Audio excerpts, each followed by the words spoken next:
জান্নাতে যেতে চাই না জাহান্নামে যেতে চাই? জোরে বলেন। জান্নাতে যেতে চাই কারা কারা? হাত তুলে আল্লাহকে দেখাই। নারে তাকবীর, নারে তাকবীর। দিন ইসলাম, দিন ইসলাম। আল কোরআনের আলো, আল হাদিসের আলো।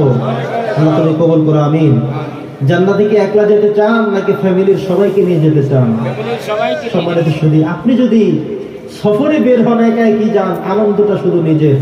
যদি উমরা হজ করতে যান একা একই অনেক কিছু দেখে এসেছেন, বাড়িতে এসে একলা একলাই বলতে থাকবেন। কেউ আপনার কথা শুনবে, কেউ বুঝবে, কেউ বুঝবে না। কিন্তু যদি ফ্যামিলির সবাইকে নিয়ে যেতে পারেন, তাহলে আসার পরে দেখবেন স্ত্রী একটা মনে করিয়ে দিবে, আপনি একটা মনে করিয়ে দিবেন, সন্তান একটা মনে করিয়ে দিবে। মনে হয় যেন আপনি কাবা শরীফ, মক্কা, মদিনা, আরব কান্ট্রিরা সম্পূর্ণ যেন আপনার মুখস্থ। সব স্মৃতিগুলো একত্রে আসবে, তখন আরো ভালো লাগবে, ইবাদত করতে আরো বেশি মজা পাওয়া যাবে। আলহামদুলিল্লাহ। সম্মানিত সুধী, পরিবারের সবাইকে সহ আমরা জান্নাতে যেতে পারবো এমন 10টা ফর্মুলা আজকে আমরা শিখে যাব। কয়টা ফর্মুলা? 10টা। শোনার আগে আমরা উঠবো না। রাজি আছি ইনশাআল্লাহ? রাজি আছি তো? আমি একা জান্নাতে যেতে চাই না, আমার পরিবারের সবাইকে নিয়ে যেতে চাই। আপনি একা জান্নাতে যাবেন না, স্ত্রীকেও জান্নাতে নিতে চেষ্টা করতে হবে, সন্তানদেরকেও। কথা বলেন, সন্তানদেরকে ছাড়া কি জান্নাতে যাবেন? তো আমরা কিভাবে আজকে পরিবারের সবাই মিলে একত্রে জান্নাতে যেতে পারবো, জান্নাতে যাওয়ার সুযোগ হবে, আজকে আমরা সেখান থেকে জানার চেষ্টা করছি। সম্মানিত সুধী, জান্নাতে যাওয়ার জন্য পরিবারের সবাই মিলে আমরা 10টা আমলের কথা বলি। নাম্বার 1, সালামের বিনিময় করব। কিসের বিনিময়? সালামের। নবী করিম সাল্লাল্লাহু আলাইহি সাল্লামের জীবনীতে সবচেয়ে বেশি যে আমলটি তিনি করতেন সেটা হলো সালাম। সেটা কি? সালাম। নবী করিম সাল্লাল্লাহু আলাইহি সাল্লাম বলেছেন, আল বাদি বিসসালাম বারিউম মিনাল কিবার। যে ব্যক্তি আগে সালাম দিয়ে দেয়, যে ব্যক্তি আগে সালাম প্রদান করে, তিনি অহংকার থেকে মুক্ত হয়ে যান।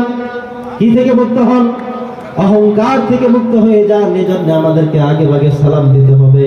কখনো কখনো এমন দেখা যায় মাহফিলের যিনি প্রধান বক্তা, তিনি মনে করেন যে আমাকে আজকে সবাই সালাম দিবে। মাহফিলের যিনি সভাপতি সাহেব, তিনি মনে করেন আমাকে সব মানুষ সালাম দেবে, হুজুররাও সালাম দেবে, কারণ আমি সভাপতি। শিক্ষক যিনি, তিনি মনে করেন আমাকে সব ছাত্ররা সালাম দিবে। প্রধান শিক্ষক যিনি, তিনি মনে করেন আমাকে সব শিক্ষক সালাম দিবে। দাড়ি পাকা মুরব্বী মনে করেন যাদের দাড়ি কাঁচা তারা সবাই আমাকে সালাম দিবে। যিনি বয়সে বড়, তিনি মনে করেন ছোটরা আমাকে সালাম দিবে। যিনি ক্লাসে বড়, তিনি মনে করেন নিচের ক্লাসের সবাই আমাকে সালাম দিবে। বিষয়টি কিন্তু এমন নয়। নবী করিম সাল্লাল্লাহু আলাইহি সাল্লাম বলেছেন, আল বাদি বিসসালাম বারিউম মিনাল কিবার।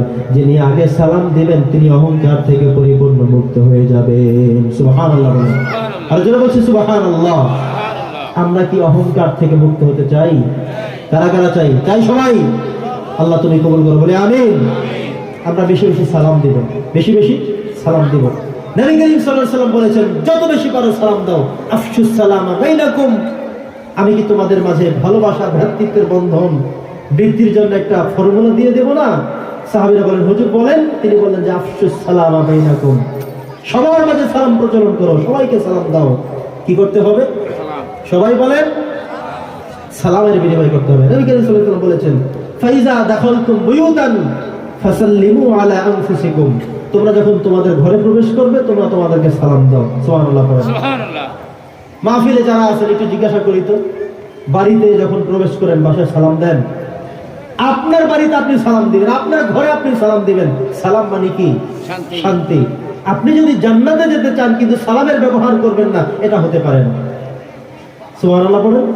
তার মানে হলো জান্নাতে যারা যাবে তাদের প্রথম কোয়ালিটি হলো তারা সালাম প্রদর্শন করবে, সালামের প্রচলন করবে, সালাম একে অপরকে সালাম দিতে থাকবে। আপনি ঘরে যখন প্রবেশের আগে বললেন আসসালামু আলাইকুম ইয়া আহলাল বাইত, তার মানে হলো আপনি কামনা করেছেন যে আমার ঘরটা যেন রহমত এবং বরকত দিয়ে, শান্তি দিয়ে ভরপুর হয়ে যায়। সুবহানাল্লাহ। চান সবাই আমাদের ঘরগুলো বরকতময় হোক, শান্তিময় হোক? আমরা কি চাই? তাহলে সালাম দিতে হবে। সালাম মানে হলো শান্তি কামনা করা। কার কাছে? আল্লাহর কাছে। আসসালামু আলাইকুম ওয়া রাহমাতুল্লাহ মানে আমি আল্লাহর কাছ থেকে রহমত এবং শান্তি কামনা করছি। এটা হলো সালামের অর্থ। তার মানে হলো আমরা যখন আমাদের ঘরের মধ্যে শান্তি কামনা করব তাহলে সালাম দিতে হবে। কি করতে হবে? সালাম। আপনি বাবা হিসেবে আছেন ঘরের মধ্যে, বাড়িতে গিয়ে আপনি আপনার সন্তানকে সালাম দেন, স্ত্রীকে সালাম দেন। আপনি অভ্যাস শুরু করেন, আজকে গিয়ে একে সালাম দিবেন। তারা যাবেন ইনশাআল্লাহ? ইনশাআল্লাহ যাবে। ইনশাআল্লাহ। ওয়াদা করলেন তো সবাই? আজকে বাড়িতে গিয়ে কি করবো আমরা? দরজা থেকে আমরা দিব আসসালামু আলাইকুম ইয়া আহলাল বাইত। এরপর আপনার স্ত্রী দরজা খুলতে আসবেন, তাকে বলবেন আসসালামু আলাইকুম। সন্তানকে আপনি নিজেই সালাম দেবেন আসসালামু আলাইকুম। আমি আমার সন্তানদেরকে অভ্যাস করিয়ে দিয়েছি, এখন বাড়িতে গেলে হোন্ডার শব্দ পেলেই আগে এসে সালাম আমি পেয়ে যাই। কথা কি বোঝেন নাই? তার মানে হলো এটা আমি পড়াইতে হয় নাই, শিখাইতে হয় নাই, বসে পিঠে মারতে হয় নাই, বরং আমি যখন বাসার সামনে গিয়ে সালাম প্রদান করেছি তারা বুঝতে পেরেছে সালাম আমরাও দিতে হবে। যখন আমি আমার বাচ্চাদেরকে সালাম দেই, বাচ্চারা যখন আমাকে সালাম দেয়, সালাম মানে হলো শান্তি কামনা করলাম আমি আমার ঘরে, নিঃসন্দেহে আল্লাহর পক্ষ থেকে আমার ফ্যামিলির জন্য, আমার ঘরের জন্য, আমার জন্য বরকতের ব্যবস্থা হয়ে যায়। সুবহানাল্লাহ। সালামের আমল করা যাবে? যাবে যাবে যাবে। যদি জান্নাতে যেতে চাই তাহলে প্রথম ফর্মুলার কাজ হলো সালামের প্রচলন করব, বেশি বেশি সালাম দেব। আফশিস সালামা বাইনাকুম। নবী করিম সাল্লাল্লাহু আলাইহি ওয়াসাল্লাম বলেছেন আসসালামু ক্বাবলাল কালাম, তুমি কথা বলার আগে সালাম দাও। মোবাইল আসছে, আপনি কি বলবেন? হ্যালো নাকি আসসালামু আলাইকুম? কি বলবেন? আসসালামু আলাইকুম। আপনার ফোন আসা মাত্রই আপনি আগে আসসালামু আলাইকুম বলবেন। হ্যালো কোনো প্রয়োজন নাই, হ্যালোর কোনো প্রয়োজন নাই, দরকার নেই, আপনি শুধুমাত্র আসসালামু আলাইকুম। আপনি কাউকে ফোন করছেন, ধরে রাখছেন এভাবে, রিসিভ করেছে, বলেন আসসালামু আলাইকুম। এই তো, তার মানে হলো আসসালামু ক্বাবলাল কালাম, আপনি কথা বলার আগে সালাম। আমি যে স্টেজে যখন বসেছি আমি ইন্নাল হামদা বলার আগেই বলেছি আসসালামু আলাইকুম ওয়া রাহমাতুল্লাহ, কারণ নির্দেশনা দিয়েছেন আল্লাহর রাসূল, তুমি যখন কোনো কথা বলবা, ওয়াজ করবা, যা কিছু করবা, তার আগে একটা সালাম দিতে হবে। কি করতে হবে? সালাম দেওয়াটা নবীর সুন্নাত। সালাম দেওয়াটা কি? সালাম দেওয়া সুন্নাত। বলেন সালাম দেওয়া সুন্নাত, সালাম নেওয়াটা হলো ওয়াজিব। সালাম নেওয়া কি? সালাম দিলে কত নেকি জানা আছে? 90 নেকি। তো প্রত্যেক দিন যদি আপনি সালামের প্রচলন করতে থাকেন, একজন ভাই আরেকজনকে সালাম দেন, দেখা হলে সালাম, সাক্ষাতে সালাম, বাড়িতে গেলে সালাম, দোকানে গেলে সালাম, প্রতিষ্ঠানে গেলে সালাম, রাস্তাঘাটে সালাম, সর্বত্র যখন সালাম পৌঁছে দিবেন, আপনি যদি দৈনিক 20 জন মানুষকে সালাম প্রদান করতে পারেন তাহলে 1 8 ডাবল 0, আপনি যদি দৈনিক 10 জনকে সালাম দেন তাহলে 900 নেকি হয়ে যাবে। 1 সালামে 90 নেকি, 10 সালামে 900 নেকি, 20 সালামে 1800 নেকি। ঠিক কিনা বলেন? সালাম দেওয়া যাবে? দেওয়া যাবে তো ইনশাআল্লাহ। মাঝে মধ্যে আমরা এমন করি যে একজন আমাকে সালাম দিলেন কিন্তু আমি একটু স্টাইল করে সালামটা শুনিয়ে নেই নাই, মনে মনে নিয়েছি, এটা ঠিক না। যিনি আপনাকে শুনিয়ে সালাম দিলেন আপনি তাকে শুনিয়ে তার জন্য আবার সালামের উল্টো একটা জবাব দিয়ে দিবেন। তিনি আপনার জন্য বললেন আসসালামু আলাইকুম, আপনি আর জবাবটা দিবেন ওয়া আলাইকুম আসসালাম ওয়া রাহমাতুল্লাহ, একটা শব্দ বাড়াইয়া দিবেন, কারণ তিনি আপনার জন্য শুধু শুধু দোয়া করেছেন। তার সাথে আপনার কোনো রিলেশন নাই, চা খাওয়ায় নাই, বাড়ির ধারে ঘর না, পরিচিত কেউ না, কেউ সে হয়তো না, কিন্তু তিনি আপনাকে শুধু শুধু বললেন যে আসসালামু আলাইকুম, আপনার উপর আল্লাহ শান্তি বর্ষিত হোক। এর থেকে উত্তম কথা কি আর হতে পারে? কথা বলেন, এর থেকে উত্তম দোয়া হতে পারে? আর হতে পারে না।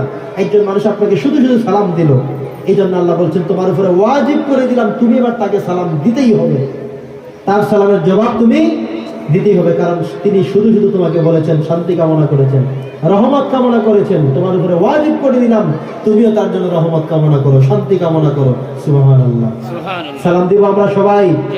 আপনি প্র্যাকটিস করেন প্রতিনিয়ত যে আমি দৈনিক 20 জনকে সালাম দিব, দৈনিক 50 জনকে আমি সালাম দেব, প্রচলন করেন, আপনার আমল নামায় নেকে ভরপুর হয়ে যাবে। অনেক মানুষ টাকাও নেই, পয়সা নেই, বিনা পয়সার নেক। আপনি যদি কাউকে, একজন ফকিরকে 2 টাকা দেন, এখন তো 2 টাকাও নেয় না, নেয় উল্টায় ফিরে দেয়, আপনিই নেন ভাই। এমন ফকির দেখছি 2 টাকা দিছে, সে পকেট থেকে বের করে 5 টাকা দিছে, যে আপনি 5 টাকা আমার থেকে নেন। তাহলে আমাদের যারা ভিক্ষা করে তাদের পজিশন এখন আগের মতো নাই। কথা কি বুঝতেছেন? কিছুদিন পর বলবে 5 টাকা এখন আর আমরা নেই না, 5 টাকা এখন আর আমরা নেই না। আমরা এখন ভিক্ষা করি কিসের হালতে? যারা ভিক্ষা করে তাদের বড় বড় মোবাইল ফোন আছে, অ্যান্ড্রয়েড সেট তারা ব্যবহার করে, ফেসবুক ব্যবহার করে। কথা কি বোঝেন নাই? তো যেটা বলছিলাম, আপনি 5 টাকা দিয়ে যতটুকু সওয়াব পেলেন, টাকা খরচ করে সওয়াব পেলেন, আর আপনি শুধুমাত্র সালাম প্রদান করলেন, বিনা পয়সার সওয়াব। আলহামদুলিল্লাহ।